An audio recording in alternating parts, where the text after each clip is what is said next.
All right, a lot of people that are starting out are going to be going after like roofers and plumbers right now. I think it's super saturated. I think that there's so many people calling them. Yes, it's still a need. Yes, it's still going to be like successful if you land that one guy that, has been thinking about it for a while. But overall, I just talked with a roofer and he said that I'm like the fifth guy to just call him about it this week. So, I mean, it sounds like it's getting to the point where we need to move on to other places. Yes, they're high ticket, so there's a lot of justification, and if you land them, it's awesome. But I think it's going to be a lot harder, and they also have a ton of gatekeepers, so if you're not getting that decision maker's phone number, it's going to be very tough. Number two is going to be like a dental office. If you go on Indeed and you're doing that strat to kind of find people that are looking for phone receptionists, I think it's good.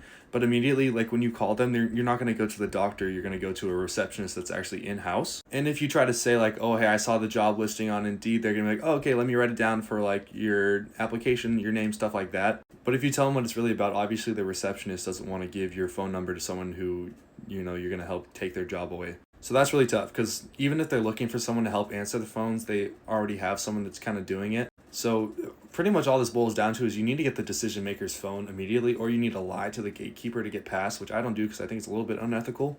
But yeah, honestly, if you land them, good for you. Make sure it's HIPAA compliant or else you'll get sued and they'll get in trouble and stuff like that.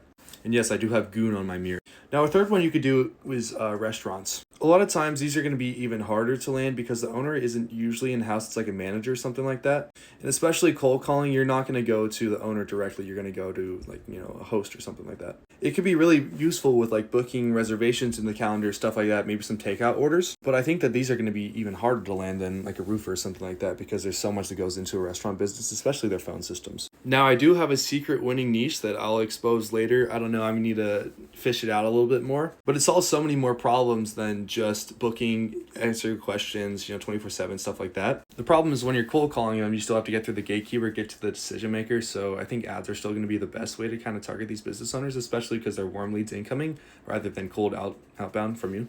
But yeah, these are three niches. Check them out, kind of my thoughts on them. Maybe I'll drop the fourth secret one in like 2 months.